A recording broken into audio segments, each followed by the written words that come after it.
Hey, kids cook real food. Katie Kimball here, and I am just so excited to have Jess Sherman with us today. Jess Sherman is the author of Raising Resilience. She is an expert on resilience and reducing stress, helping moms to relax, grow, and learn, moms and kids.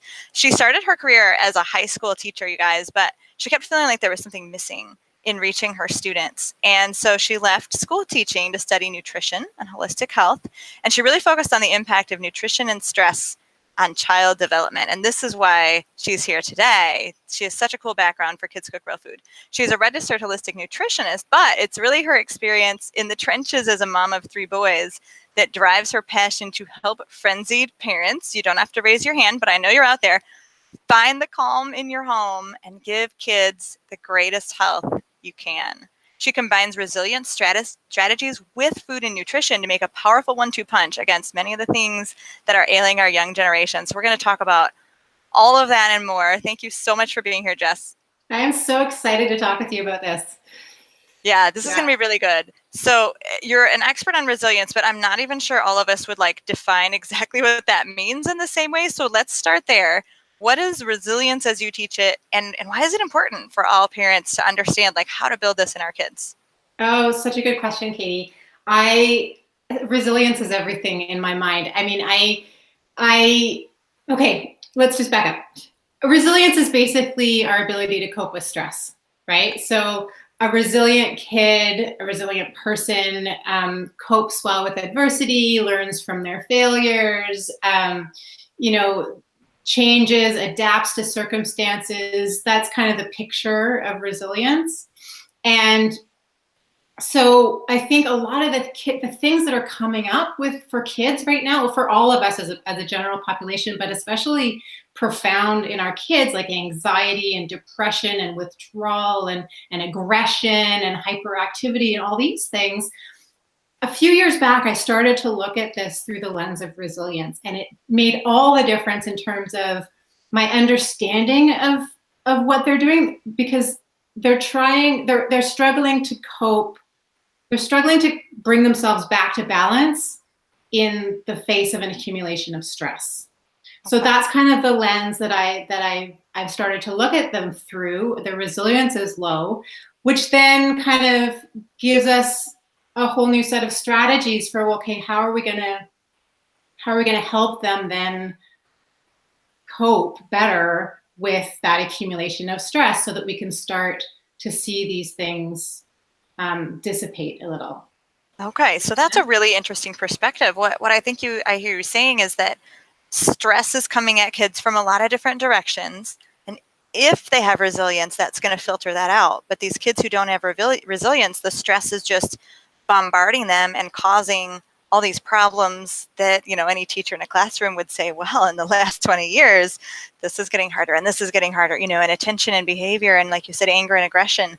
I know my 5th grader said, yeah, Mom, we have 2 anger issues kids in my class. And I'm like, oh my God, I didn't know the word anger issues would come out of my Yeah, and that's what I find. I mean, I feel like in order to help our kids, we have to find some compassion for them, right? Because they so quickly push our buttons and stress us out, and we react, and like we're normal, we're human, right? Yeah. But when we can step back and look at them and actually ask the question, like, what's going on for them? Because kids respond. Like, that's what they do. They respond to their environment. They respond to their food. They respond to people. They're reactive little beings, right? And so a kid who's struggling to self-regulate, they're responding to something, right? So we can ask the question, like, what are they responding to? And so that's what changed for me when I started to look through this lens of resilience, to be like, it's not that they don't have resilience, it's that their resilience has been eroded. And so what we can do, particularly as parents, is build that resilience back up, while at the same time reducing their stressors.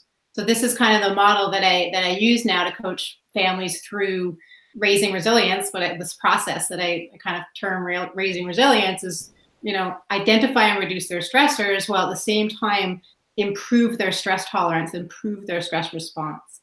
Nice. And we're going to dig into that, but I can just tell, I can hear the teacher voice in you and how you're like making this really clear and easy to understand. So let's figure out a little bit of how you got here, Jess. You were a high school teacher. What was it about that experience that really drove you to that second career in nutrition and then further down to this idea of resilience? Yeah, it's so every now and then I kind of reflect on my own journey, like because it's been really circuitous, but there are some real common threads that kind of bring it all together. And that's really that I've been always fascinated by people and what makes people tick, what makes people behave the way they behave, how can we each thrive and become the best version of ourselves as we can.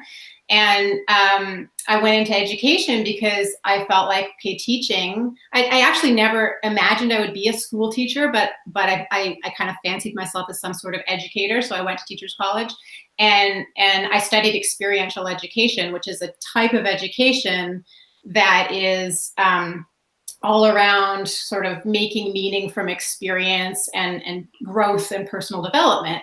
And then I tried to bring that into the classroom and wrote an entire master's thesis on why that was so challenging.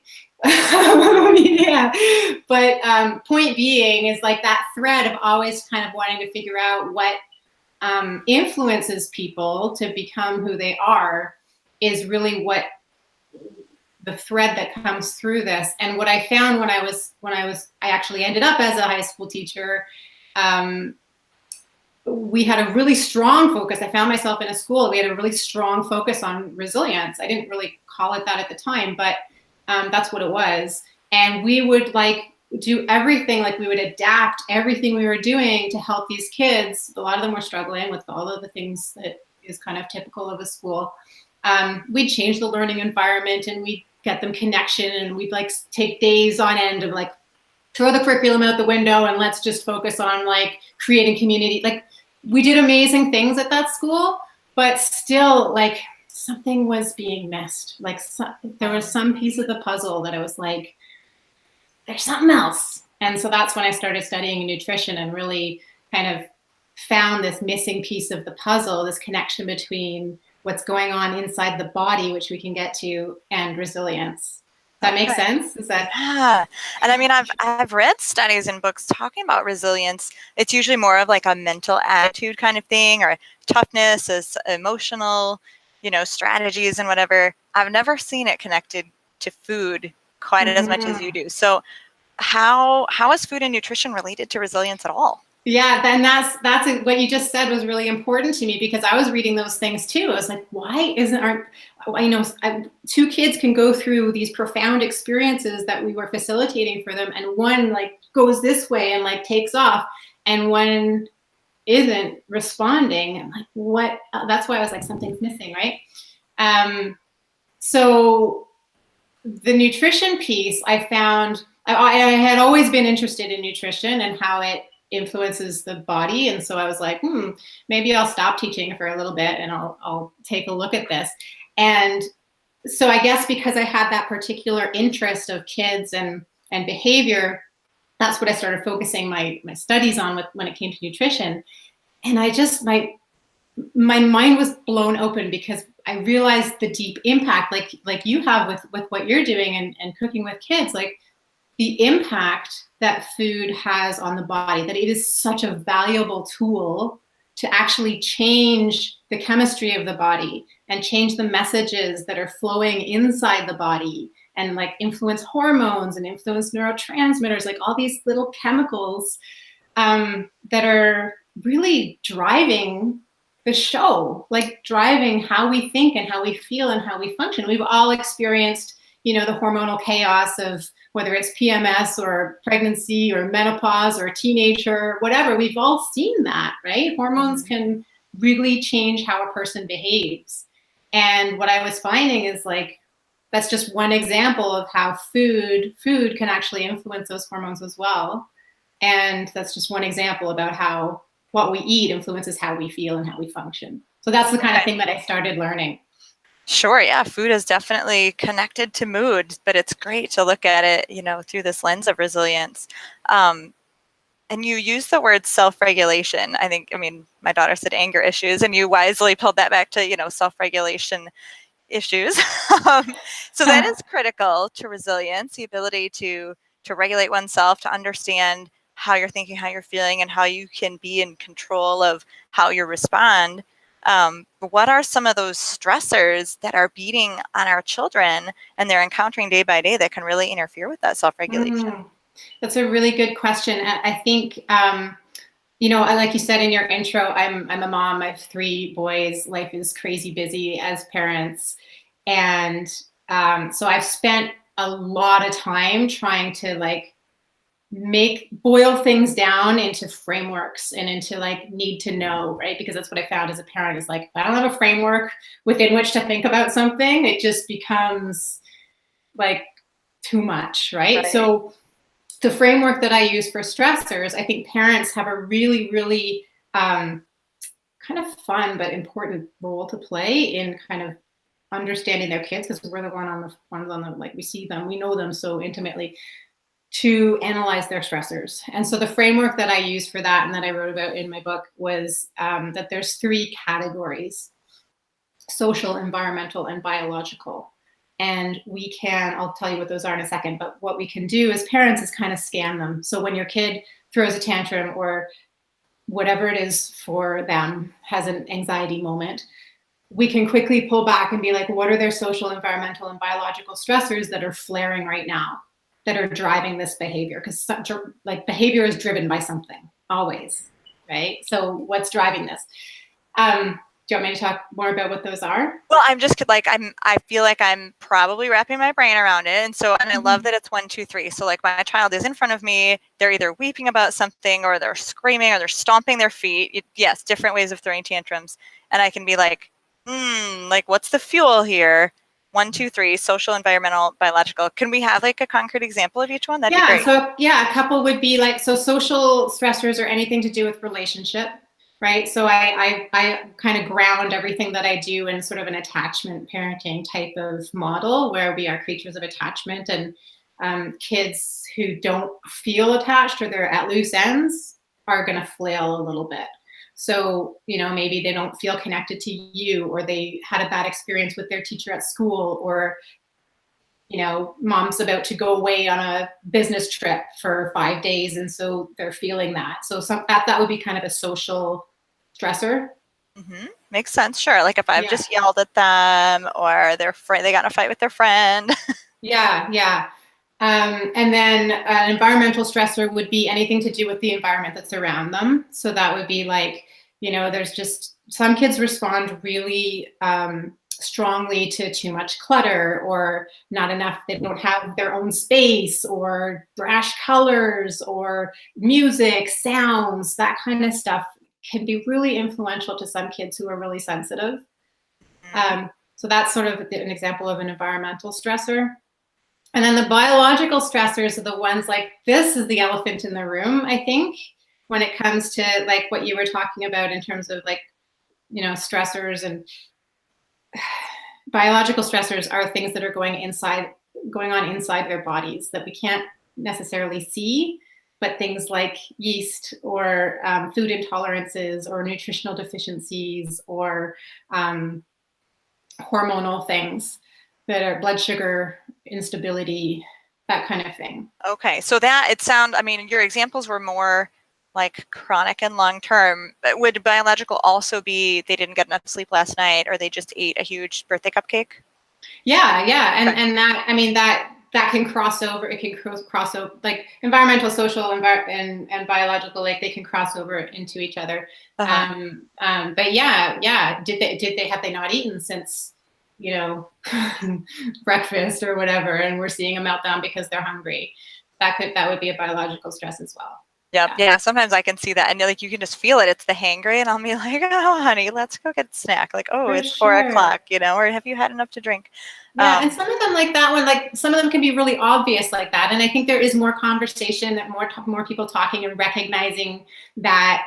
But it goes a lot deeper than that. It can be chronic iron deficiency. It can be chronic constipation, and that malabsorption in the gut, it can, inflammation, stuff like that, that you have to dig a little bit deeper. But what you just laid out is a perfect example of why we have to talk about this. Like there's a connection between what's going on inside the body and how we behave and function.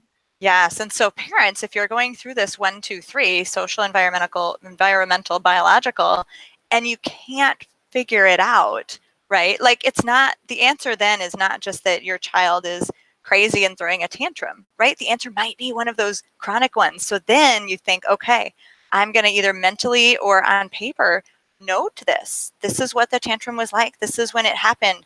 And if it's super consistent, maybe there is a reason to go to a functional practitioner and integrative nutritionist and try to get some testing done and figure out what's going on. Like, wouldn't that be amazing if your child is having trouble self-regulating and anger issues and throwing fits every day, and all you need to do is take some supplements to kill some sort of overgrowth? You know what I mean? Like, and then they're your sweet child again. Like, this is well worth awareness and taking some notes and figuring some things out. So there's, the answer is never that nothing is wrong and that children are just prone to, being unhinged. That's not true. Yeah, or your kid gets labeled as a bad kid. It's like, your kid's not a bad kid. They're responding to something. And we have to figure out what they're responding to. And we have to set up an environment that is conducive to them so that they can become their best selves.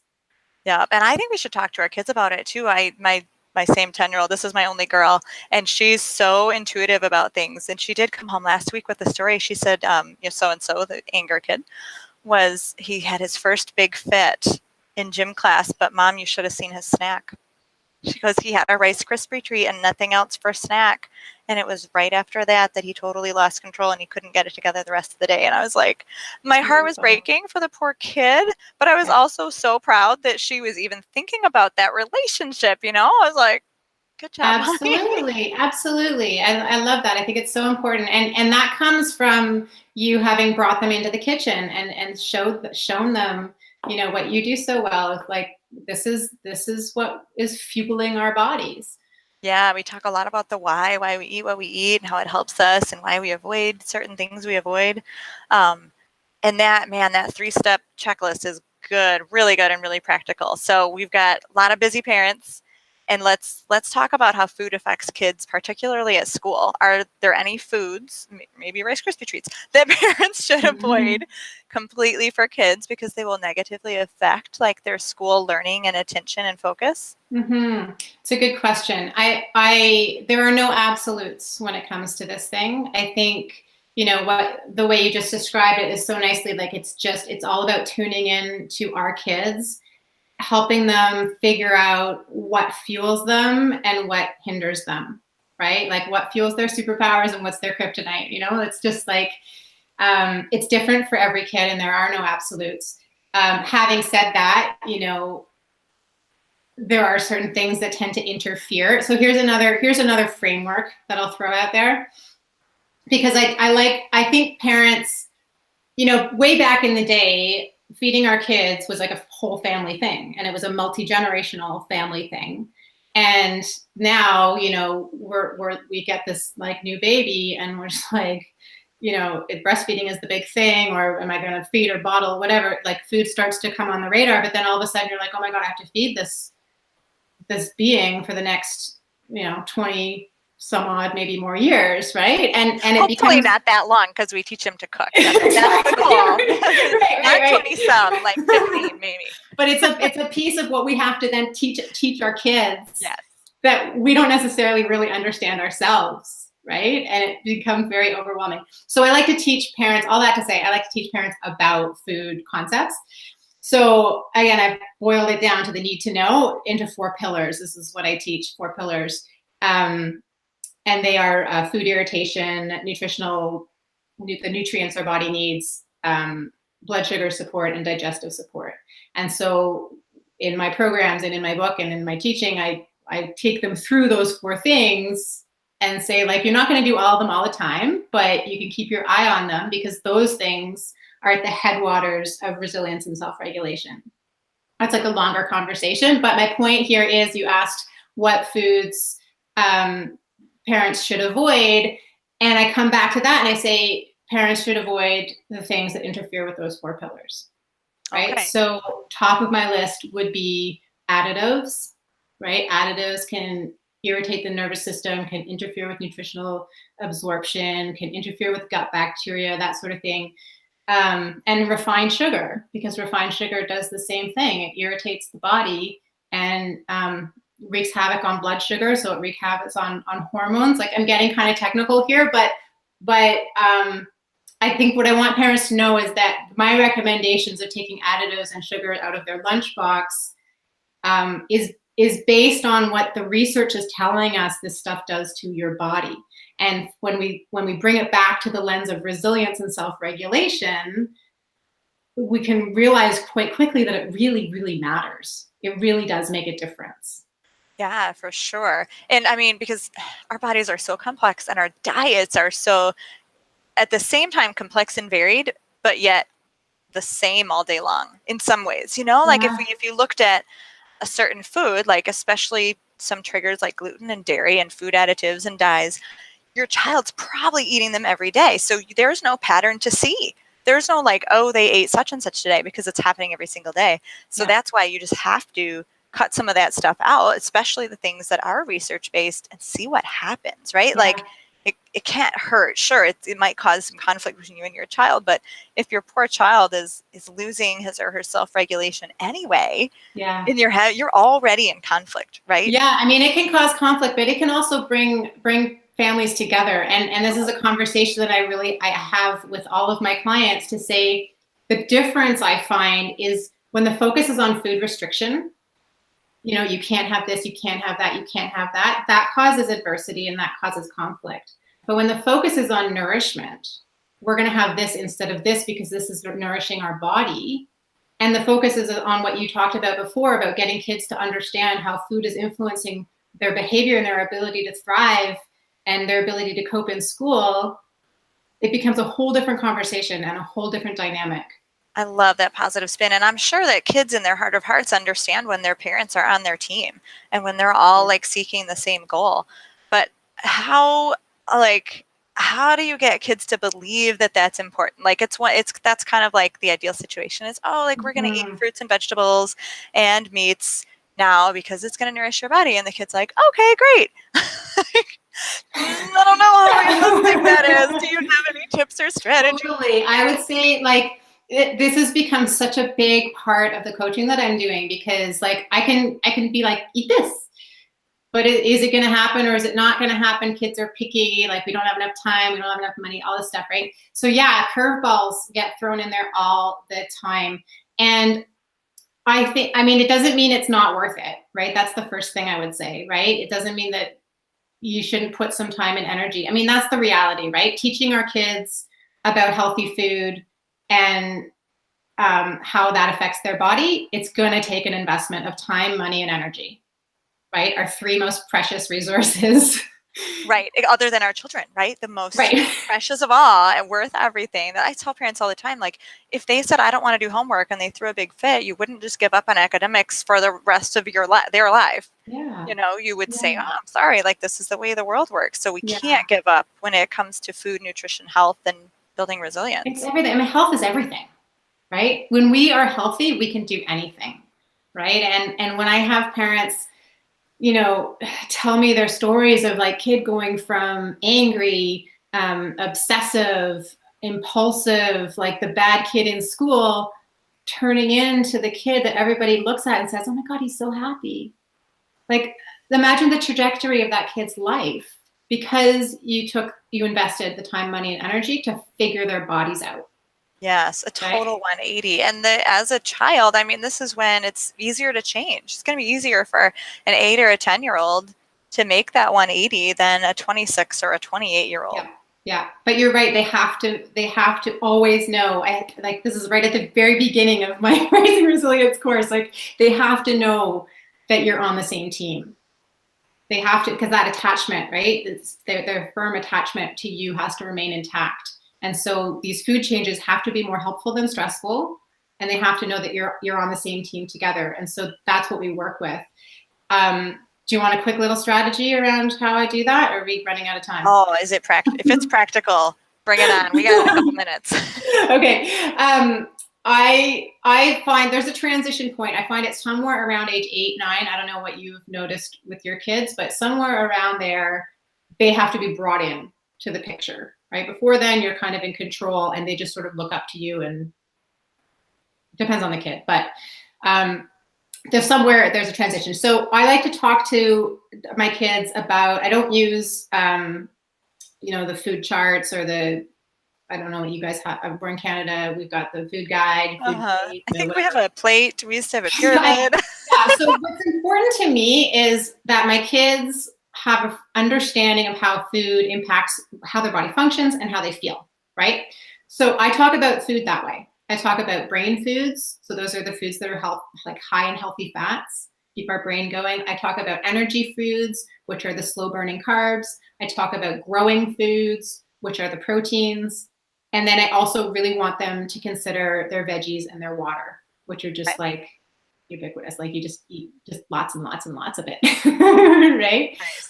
But then that's how we talk about food. So when we sit down to dinner, we can look at it. We can be like, where are the brain foods? Where are the energy foods? Where are the growing foods? When they go to pack their lunches, we can make sure that they have those things in there. And the conversation is about, well, you need this because your brain, it needs to work all day and you're learning things. And so you need a lot of healthy fats. Like that's so that's kind of the way I like to frame it. Yeah, it makes total sense. And I know we talk about similar things, and we really try to connect it with what fuels that kid's passion too, right? If there's someone who loves reading, well, you're going to maybe focus hard on those brain foods. If there's someone who loves playing soccer, you're going to focus on the energy foods and the growing foods, and like tell them, like, you want to be a good soccer player, like this is what you eat, right? And then what do you call like a piece of candy? Does it have a name too? No, I mean, Okay. I don't. Extras, I guess. I mean, we look at that, we're like, how is this helping you? Yeah, it's not in a category. It's just, exile. Right? This goes from restricting to nourishment. It's like, yeah, you can have the candy, but how is this helping you? And how is this getting in your way? And now you need to make a choice as to whether it's worth it or not. And like, yeah, sometimes it's going to be worth it. And I want my kids to grow up as adults knowing that sometimes I'm going to sit down with a bowl of ice cream because I just am. Right? We call them fun foods. I say it's really fun in your mouth, and then it's over. Yeah, but then if you know that the next day you're going to be an angry, bloated mess, then you can decide whether it's worth it. Do I have anything going on tomorrow? No. Okay, I'm going to do it. But do I have like a big exam tomorrow? It's not a good time to have that bowl of ice cream. You know what I mean? True. Like they have to have those reasoning skills. And is it fair to say, is this kind of a balance scale where if you have more resilience, like let's say you constantly eat a really good diet of fruits and vegetables and you're strongly attached to your parents, you get enough sleep, right? All these things are going to raise your resilience. Does the bowl of ice cream affect that person less than someone who's already at a deficit in resilience strategies and self-regulation? That's a really good question. And it depends on the person. It depends on I know. It depends on what that bowl of ice cream is doing in their body. Right. So theoretically, yes. Like theoretically, the way I work with my clients is that we take out the foods that are often the offended things, and we raise the resilience by doing all these other strategies. And then we try it and we see if it causes the same reaction. And more often than not, it might cause a little bit of a reaction, but not nearly to the same extent as it used to. Okay, because sometimes you build the resilience, yeah. But sometimes, like you're lacking in those enzymes, or you can't. Like if you're actually sensitive to the food, if I'm sensitive to dairy, ice cream's going to hit me no matter what. Yeah, and theoretically, if you work on that pillar of digestion, that food sensitivity should dissipate a little bit. But it does for some people more than it does for others. So it really depends. If it's an allergy, for example, and the immune system is like going haywire, it's not going to happen. Right. We can't fix everything. We just sometimes need to know how to not trigger ourselves. This is so good. You guys, if you happen to have individual children who are unlike every other child in the world, which obviously we all do, then we have to have an individual response to helping them be the healthiest kid they can be and be the most resilient. And if you loved Jess's pillars and frameworks, and that's totally how my brain works, like give me boxes, give me folders to put stuff in, like 100 times better at remembering. So that's awesome. If that's your jam and you feel like, yeah, my kids could be more resilient, this is a great idea, definitely check out her book. We'll make sure we have links wherever we share this video. The book is called Raising Resilience. And what's the subtitle? I don't have it. Sorry. Oh, there it is. Take the stress out of feeding your family and love your life. 36 ways to help your kids relax, learn, and grow. I just had to find my 5,000th tab. There's a lot open sometimes. So Raising Resilience, that's the book. That's like the foot in the door for like getting Jess to help you a little bit. And she does have, like she mentioned, some programs and courses. If you feel like you're ready to really dive in and commit some time, money, and energy to helping the most precious resource we have, our children, raise their resilience and be more healthy and become, those people, those children who make waves in their school for good reasons and not bad, the ones that we're really proud to send out in the world and we know they're going to be their best selves. This is what it's all about. So definitely connect with Jess. Again, links will be wherever this video is, but also at jessshermanonline.com is the easy one. So thank you so very much. Very practical. Very good. I can tell that heart of a teacher in you, that mind of a teacher. I love it. It's all about being practical. It's all about like, so how do I actually get the food on the table? Yeah. Yes. And the answer to that, of course, is Kids Cook Real Food, getting the kids in the kitchen, helping out, working as a family. I mean, that's the place where conversations about food can happen the best, right? When you're actually cutting and washing and cutting these foods and talking about where they were grown and how nutrients are in soil and why we're washing, all that stuff. Like build kids' brains, treat kids like they can learn a lot because they can. Yeah. Yeah, for sure. Thanks again, Jess. We'll connect everyone to you. Awesome. Thanks so much, Katie. You got it. And everyone else, come back next week for another round of Tuesday Tips where we share expert interviews, strategies to get your kids in the kitchen, strategies to just be a better parent, and recipe demonstrations. Thank you.